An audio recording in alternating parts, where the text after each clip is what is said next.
Now I'm checking out the tractor, and yes, the screens are completely clogged. Fortunately, this machine has these screens that I can take off and move, and that gets the bulk of it out, and then I just have to blow out the remaining bits. And then here's the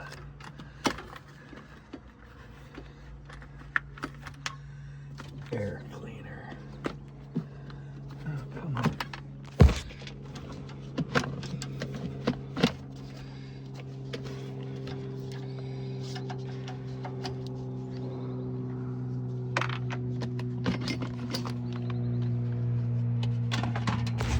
A little bit different style air cleaner than the tractor. What else has that same air cleaner? I have another machine. Huh. No, I guess it was my old tractor and the old tractor and the excavator have the same style air cleaner. This one has this style air cleaner, and the skid steer just has its own. So anyway, we'll get these blown out now. Blow these screens out and get the this front cooler, this front little cooler that's most clogged is the hydraulic and the oil cooler, and I've been having not problems with it overheating, but problems that under hard usage the behavior of the transmission changes. And so I'm wanting to say that it's time to change the hydraulic fluid, because I'm probably 50, 75 hours over a hydraulic fluid change. And this tractor does get hard usage. And it could be the fact that the hydraulic oil needs changed, but also that it gets too hot. And so it starts losing some of its properties.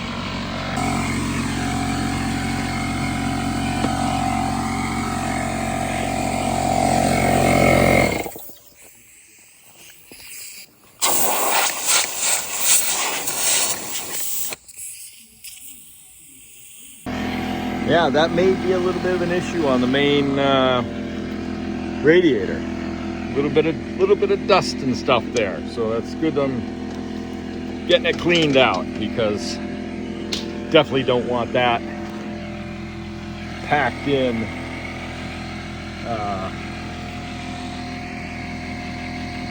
Operating on the hottest days. Fortunately, the tractor hasn't seemed like it needed any extra cooling. But yeah, that stuff packed in there is not a good thing. So we'll get that moved and get this other screen cleaned out, and we'll be in good shape. Tiny patch of wet. Last night during milking, it started to spit rain, and the air got gray and thick and heavy and damp, and it really looked like we were going to get some moisture. And overnight, that red maple overhanging the roof of the house right there must have been dripping on the roof, making it sound like it rained, because I woke up a couple times and thought, oh great, it's raining. Driveway's bone dry, grass isn't wet in my feet when I'm walking the dogs, so no moisture, or no real moisture, no significant rain of any kind. We are predicted to get rain all day tomorrow on Thursday, and it's supposed to start tonight. So fingers crossed we get something, because I don't know if you can see the field behind me. Not this section. There's a section of the field going brown. The temperatures, the lack of moisture, and the fact that we're in a deficit from last year's drought means things aren't growing. I had to do a grass walk this week yet, but I can see some places here, even in this field of Japanese millet, where it's starting to die back. Hopefully we're going to work on getting the calves out on grass soon. Jet's just about ready to be weaned. I've been kind of holding back till she was weaned, because she's formed such a tight bond with all the other calves. I was not expecting that. It usually doesn't happen that the late calves bond with the older calves. They're sort of always out, but they treat her like a pet. And if she's not in the middle of them, then they're not around. I mean, it's just ridiculously crazy how much they seem to really be attached to her. So I don't want to leave her behind in order to get her the rest of the milk she needs. We try to wean around 90 days, and I think she's at 69 days. I'm thinking about weaning her a little bit early, because she is doing really well, and she's eating grain, and she's eating plenty of silage and hay and stuff. It's just that I want to give her the best opportunity. All the other calves are doing fine. They're looking great. But it would be nice if they could get out and eat off some of this forage I've been stockpiling for them. But that's discussion for another day. I got to go have some coffee. I'm down here in the forest, not only picking up stones that the cows have knocked loose and are in their path. You can see quite a few here that I need to pick up and move out of here, because every stone is a tripping hazard, but it also blocks the immediate grass growth underneath it. So if you've got 5 grapefruit-sized stones, that's a square foot missing. Multiply that out by a field or an area like this, you could have an entire cow's worth of forage not be growing because there's stones blocking the forage production immediately underneath them. So I'm down here setting up lines for the cows. I decided to get sidetracked and pull up stones. And I was reminded, I was thinking about here. I'm down here in the silva pasture where I typically graze it the same way. All the time I give the same amount of space because it's convenient to blocks of trees to be fencing on either side of the block of trees. Mushrooms and slug slime. And so I'm thinking about that, and I'm thinking about how this used to be right here, right? This little copse of trees was the end of where we had gotten. So 9 years ago, we'd had pigs. It was our end of our first full year here, I guess, beginning of our second year. And we'd been away at an event all day, and it was raining and dreary and pitch black by the time we got home, and it was only like 7 o'clock. And we came into the driveway, and I don't know why we didn't check on the pigs back then in the evenings. We didn't do a lot of things we do now. We were sort of overwhelmed and exhausted from this sales event we'd been at all day. But maybe we had to milk a cow. I don't remember. Anyway, we went and we discovered that the pig food the bags had been completely torn open. There was food scattered everywhere, and pig shit and pig footprints. And we're like, oh crap. While we were gone, the pigs got out. And where are they? We kind of combed the area up there, and I thought, well, I better come down here to the forest. Now, the pigs had been in this little copse area, and sort of right here, there was a fence line, and this didn't look anything. This wasn't nearly as open. This was thick filled in, brushy like back there. And that pile of brush there came from here, and this, again, thick like that, impenetrable. And I got down here, and I could find a couple of the sows and the teenagers. No piglets, no boar. And we're missing a sow. So we went back up and looked all over up there. The pigs had been all the way out on the road, but had come back. And so I got down here again, and now we're starting to panic because we still can't find the 3 biggest pigs and all the piglets, the babies. And got down here, and finally, rooting around down here, we found the sows that were missing, got them in, and one of them had some of her piglets. Still couldn't find the boar, Arlo, who was jet black. And Arlo was down here. We still couldn't find all the piglets. And we thought, oh shit, what happened? Did Arlo eat the piglets? Were they killed in some way? Did something attack them?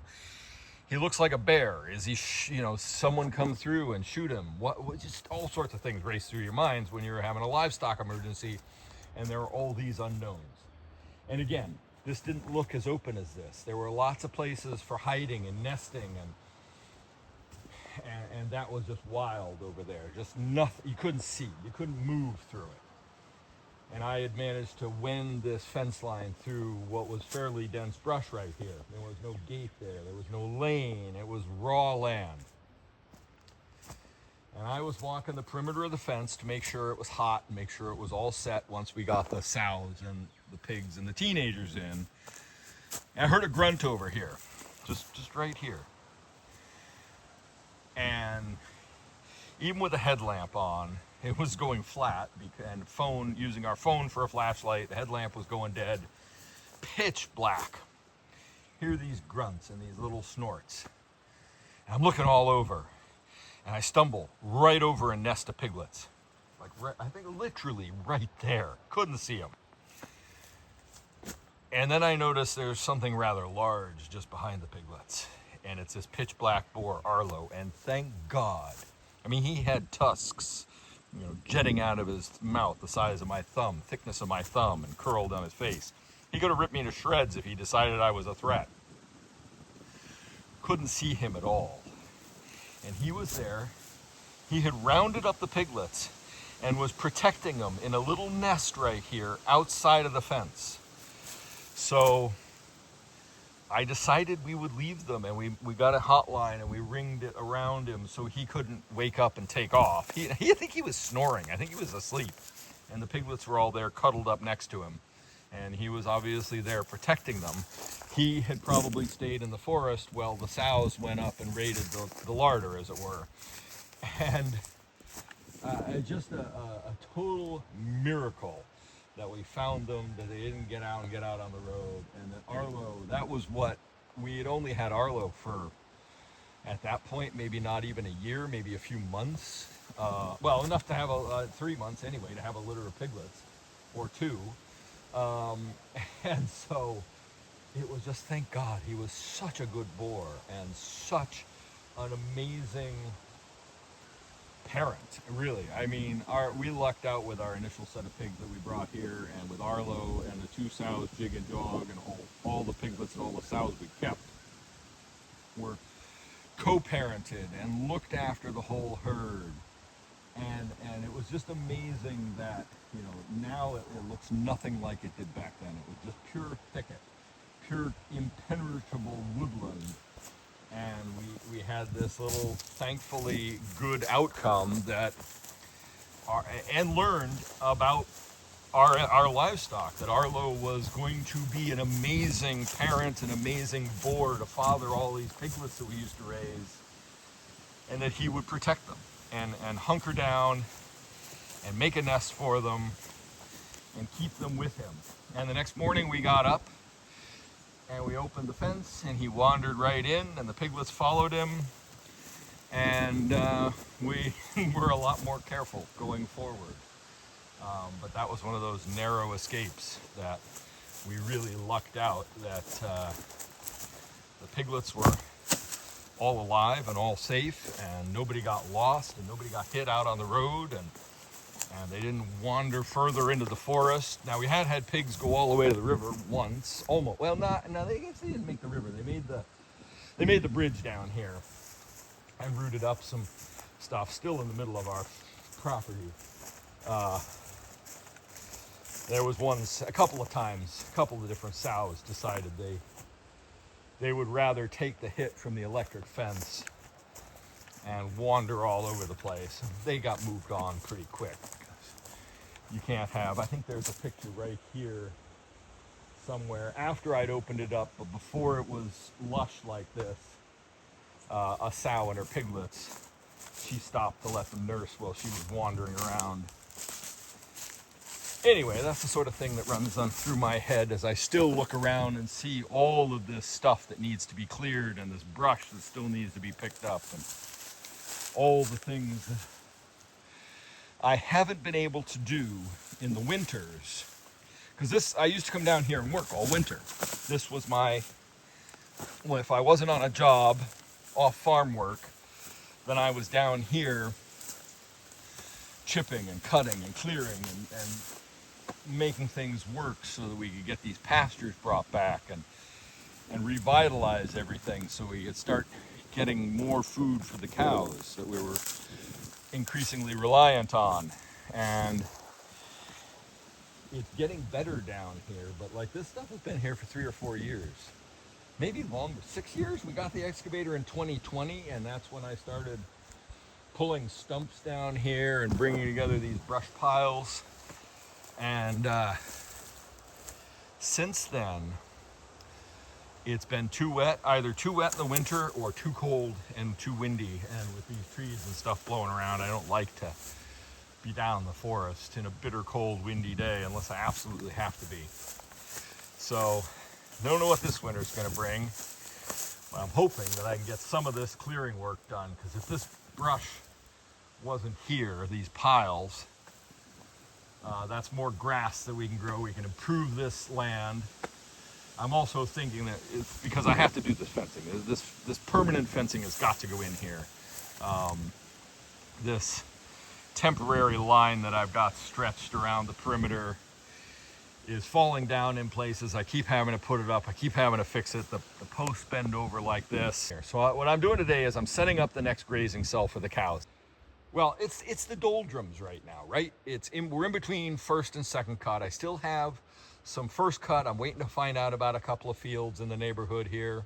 I'm really hoping that we can get them, and I'll drop everything and go harvest them. I've still got Thomaston to do because we had some wet weather last week, or we thought we were going to have wet weather last week, and it only ended up being a very tiny amount of rain. And we've got this gray weather today, and we're expecting rain tonight and tomorrow. Fingers crossed, it could be a lot, which we desperately need. So I don't want to haul all the stuff all the way over to Thomaston and have a hiccup. We've also got 2 events this weekend, 2 events next weekend. Our calendar's chock full, so I'm going to have to really focus. Thomaston's a big job, and I'm realizing that 2 years in a row now I haven't got there's still bales. There's still 30 bales over there that haven't made it back here from last year. And I don't have the trailer to do it. I don't have the time to do it. So I'm really don't want, because if I get 60 bales again there this year, then I got 90 bales I gotta move. And it's, that's a hang up for me right now. I'm just held up by logistics, by getting the equipment over there. It really sucks having to drive the tractor on Route 1. All the grief and aggro I get from drivers and the tourists, it's not fun. So I've been dragging my feet on it, really, honestly, because I've got enough hay in the neighborhood now, but I don't want to relinquish those fields because they're good fields, and it helps my buddy Greg out, who's over there. So need to tackle that. But it is the Doldrums, because I'm not doing that, and I'm in between waiting on second cut to grow, waiting on rainfall, knowing that I have this baling work to do. I'm also waiting on a shipment of bale wrap to arrive, because I've got just enough to maybe wrap 40 bales. And like I said, if Thomaston has 60 again, then I'm 20 short. And so I ordered a pallet of bale wrap, because I also have second cut to do, and also possibly these local neighborhood fields with late first cut, which will just turn into hay or bedding, either way. So I've been picking away at a lot of really irritating little jobs to make our life easier this winter, I guess, is what the story is. I'm worried that with the super El Nino that's developing, with the climate change we're experiencing, with the bizarre and severe random weather, which we've managed to miss most of here in Maine. I mean, yeah, we are in a drought again. It hasn't rained much in over a month, and we're having some issues with that. But really, our pattern has been droughty in the summer and very wet October and November, and even into December some years, and right through the winter other years. So we've had two bitter, windy, cold winters in a row with lots of snow. With the Super El Nino, we tend to have a warmer, wetter winter. So I'm really thinking that the cheese hut that we've been vending at since the pandemic, outside shopping experience, we've got to move that inside this year. If we want any sales in the winter, if we want to have any kind of retained customer shopping experience, we decided to make the switch to putting the store inside again. Now, originally it had been inside the where we have the commercial kitchen that we had to shift and fully fit out and get licensed as a full commercial kitchen so we can do the suppers and the lunches, but also we were doing prepared foods, which basically saved our ass during the pandemic because all the retail accounts, the wholesale accounts went away because places were closed and nobody was buying food. And we're kind of getting back at that right now because the economy's in the toilet. People aren't spending money at restaurants. Our wholesale orders are way down. And we're relying on direct-to-customer retail sales right now for the majority of what we do. And we can't afford to take a hit on any of that right now. So keeping cash flow rolling, keeping everything going. The change to the barn to make the shop in the barn is time-consuming but cheap, right? It's going to be some insulation and adding a couple of radiators for the already existing heating system to keep it warm, moving some things around. One of our freezers is failing, so we're buying a new freezer, and we're going to make room for it in the shop. And we're just going to basically build a better experience, and we're considering bringing other people's food in and other vendors to sell at the store, little small farms who need a place in the winter to sell their product. So we're thinking about doing that. We're kind of trying to move that towards the finish line. So during this Doldrums, when I really should be working on the fencing, I'm doing some things to make sure that we can afford to have fencing, right? So haven't been showing a lot of that. We've had various helpers working on the project with me, doing a lot of cleaning, making dump runs. Basically, for the last decade, everything that's been in the barn has been just thrown in a corner, shifted around, and we're constantly putting out fires. I had to repair the floor in the barn and do some work on it. Last summer was the big barn project. I was starting to work on the milk room, which we're going to get finished this year. And so there was already a lot of work, and I cleared out two big areas of the barn, but what I did was I just shoved the stuff that was there in a corner in a big pile. Just quickly make room, get it out of the way, get this worked on. And so we're finally sifting through all that junk. A lot of it's just, boxes and garbage and building supplies and stuff that you save that you don't really need. And so we're having to do a lot of that. And pick raspberries too while we're at it. And so some of that's been going on in the background, and I haven't been filming it because it just doesn't seem that berries doesn't seem that interesting. So sorry about that. And plus the various helpers helping, they don't want to be on the camera. So, and I don't feel like putting them on the spot like that. So anyway, I'm gonna finish setting up the lines for the cows. Like I said, they've been in the barn for the last 3 days. It's been hot.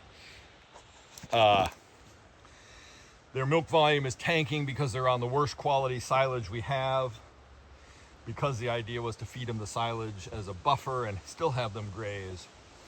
But we had weather, we had work up there that didn't get done, that needed to be done, and Allison was gone, and the store's been, thankfully, the shop, the cheese hut's been incredibly busy. In fact, while I've been down here, 3 customers have been. I can hear the alerts on the phone. And Allison's trying to make cheese, so by rights, I should be up there selling stuff. So I need to get back up there so that she doesn't have to keep interrupting her cheese make day, because every time she gets an interruption, it just takes her longer and longer to get going and then to finish, and she'll be working into the night. So anyway, I'm going to finish setting up this next grazing cell, get the cows down here, get them back on grass. I've slowed up the rotation as much as I can. I might still have to feed them just silage up in the barn for a couple days, because this, where they were, this marsh grass stuff they don't eat. Things are regrowing. I got to do a grass walk maybe later today, but probably Friday at this point. And I noticed that some of the grass is going brown, so that's not good. We need this rain that's supposed to come, that this gray weather is supposed to bring us. We desperately need it. Otherwise, there won't be any grazing, because really it's just bringing the cows back up that side. And once they hit the end there, I've got the field where the heifers are still inhabiting, and that's not regrowing at all because they're just eating it. I mean, they're killing it basically. But it's sacrificial at this point. I spread some millet seed on there, so if we get any of this rain, it will start to regrow. We'll move the heifers on. I may bring them down here to follow the cows, just to give that where they're at right now a break. I've been feeding the bale that I got, the skid steer stuck on the other day. They're eating that happily. But yeah, I want to get the cows back down here and at least for half a day eat some amount of fresh grass. It's better for them. It's better for us, for the milk volume. It's keeps the rotation going, keeps the grass from getting stale down here. Because in the drought, if it starts going backwards, then it's just going to die, and all the quality will be wasted. So yeah, it's a delicate balance, and I know I've now talked on here for 21 minutes, and you're probably tired of me talking. So I'm just going to get busy and go forward and get this grazing cell set up so I can get back to work.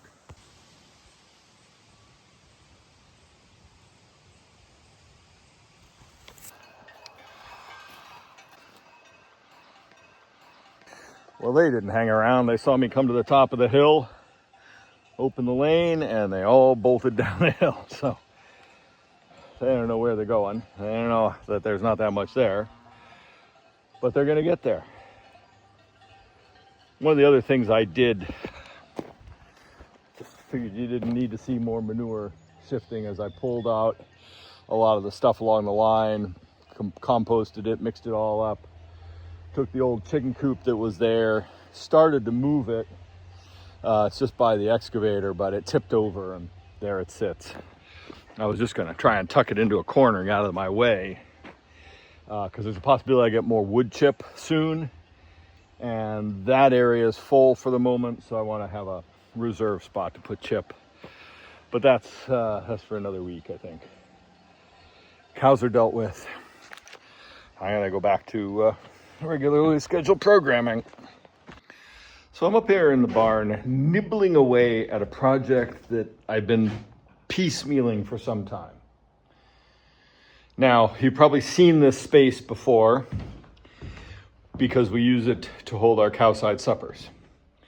Now, this is our 9th year of doing cowside suppers, and the original impetus for it was a picture we saw, an old black and white photo from the 40s of a couple with a table and chairs and fine cutlery and everything, dining in a field full of cows.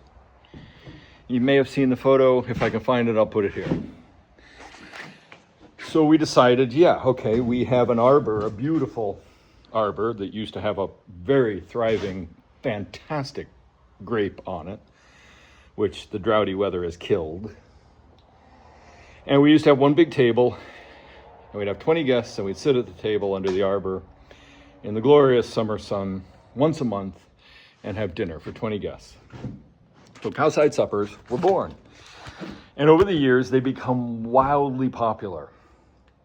We sell out now within 4 hours. This year, we posted on Memorial Day, and 4 hours later, we were sold out of both all the suppers and lunch. We added lunch this year. Anyway, lunch is not the issue.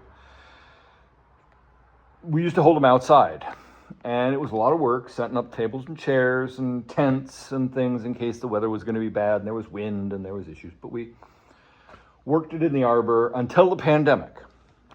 The year of the pandemic, and we used to hold them 10 months of the year. Now we just hold them, 7 months of the year, because we used to have it in our house. As soon as October rolled around, October, November, and then February and March April, all in the house. But now, since the pandemic, we couldn't do that. And in fact, the pandemic, we had to cancel most of them until the summer when we decided where the calf field is now, we would just set some tables up in couples and groups so people could socially distance and eat. And again, that was okay. Everyone wanted to do the separate table thing. So we did that outside for a few years until 4 years ago. So 2022, when we had the wettest summer we've had in a long time. It rained all of May, all of June. We were coming up on the June supper. And we thought, good God, we're going to have to cancel this because there's just no way we can fight the biblical rain that we were getting at the time. And we'd already decided that there was no way in hell we were going to cut any kind of forage because I didn't cut any hay, first cut, until September that year, until it all dried off. And I decided to sell it out of the field. It wasn't even worth bringing. We were still doing small squares. This used to be the hayloft. I mean, this used to be stacked all the way to the peak, all the way to the front, all the way to the wall. We'd build ramps out over this open area. We used a ladder to get up here. We would pack this with hay, small square bales. Well, 2024 rolled around, or whatever it was, 2022, and there was no way we could do that. No small squares. We weren't going to have hay at all, and so we decided we were going to buy and make the switch to round bale silage. We would have to buy all our silage. So I made some deals, and then we thought, well, great, we don't have to fight the hot weather and the idiot bricks and trying to stack them up here. And it took a crew of 4 up here to get them all the way to the top and pass them up from way down there on an elevator, pair of elevators, and chucking them, and oh God, it was a nightmare. I couldn't do it anymore today, and we didn't have the help anymore because everybody grew up and went to college. And in switching to round bales, that meant everything would be outside. We didn't need the space anymore. So I hurried up, cleaned out everything that was below here, built this set of stairs. Like, I came home, I had the idea. Allison was seriously thinking of canceling because we were going to have rain again on the Sunday. And I came home from whatever I was doing on Friday afternoon, and I said, look, I'm going to build a set of stairs. We're going to have the dinner up in the hayloft. And she thought, oh my God, can you do that? I need to cancel. If we're going to cancel, I need to cancel it now. And I said, no, trust me, we're going to do it. So I built the stairs, cleaned this up, built a railing, boom, cleaned all this out. We had the supper. We've been doing the suppers up here now for the last 4 years, and everybody loves it. And it makes our life easier because we can leave all the tables and chairs up here where it's dry. We've got lighting, fans, everything to keep people cool. If it's raining, it doesn't matter. It just became really nice. And so this year we added the lunch, once a month lunch. And so we've been picking away at improving what is up here. Now I need to do some insulation. I put these windows in last summer because they had been closed off like that. And in fact, it took the neighbor saying, when he was a kid, he used to come up here and hunt out of the windows. And I said, what windows? And he goes, well, there used to be a line of windows in the top of that barn. And so then I realized that's what these blanks are. So put in the windows last year, cleaned it up, did some work, gradual improvements. We started making a storage closet in the back corner here, blocked it off with a wall and a partition and everything, and just trying to make this a nicer space.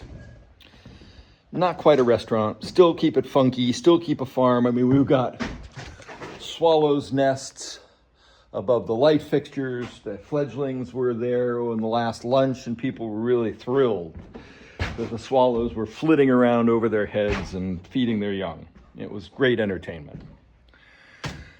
So, given the fact that we are now in a period of weirdness and we could get very wet, we're talking about putting the store in here. So I am now in the process, been working on this for a while now, framing in these walls so we can insulate this so that the space down there can be the store and get it out. Right now it's just the cheese hut. And so I'm framing in these walls. We're going to leave a kind of a balcony so that we have to change that floor. There's a lot of work to do here. But anyway, we're doing what we can right now to get the shop in here, because right now it's just a cheese hut there. So it's an outdoor shopping experience. People don't quite like that anymore. I think it should be inside. So we're gutting this place. We're gonna leave the ceiling all the way up, and there'll be windows up there so you can sit at a bar up there and look down in here. Eventually we'll put a big pendant light hanging down, and we're gonna frame a wall back in there and just make this the store. Been picking away at this for quite some time. Gonna be working on it this week, and now I got customers to sell cheese to. We have some precipitation. It's raining just a little bit. Got cold. I had to put a fleece on. It dampened the ground. The driveway is wet, but there's a breeze, so if it stops, this could go away.